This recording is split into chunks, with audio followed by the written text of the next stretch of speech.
Gusto nyo ba ng ibang luto sa galunggong? For today's video, magluluto po tayo ng boneless galunggong. Ayan po ang mga gagamitin nating sangkap para sa menu natin for today. Aalisin po natin ang mga matitigas na parte ng isda. Isusunod po natin ang bandang ulo at puputulin ito. Sa tagiliran, ang mga tinik ay aalisin din natin. At ito po ay dadaingin natin. Atin pong aalisin ang kanyang tinik na malaki sa gitna.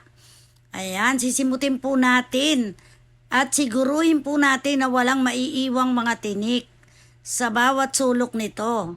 Pagkatapos po ay atin na pong lalagyan ng timpla ang ating isda. Lalagyan po natin ng konting asin, konting paminta, at babalutan po natin ito ng harina.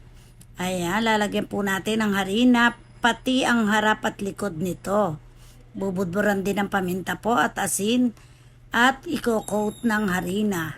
Pagkatapos po ay iset aside muna natin ito at tayo po ay maghahanda ng breadcrumbs at magtitimpla ng harina, yung tamang lapot lang po at atin po itong hahaluin. Isausaw na po natin ang galunggong at ituloy po natin ito sa breadcrumbs. Siguraduhin po natin na mako-coat lahat ng breadcrumbs ang galunggong.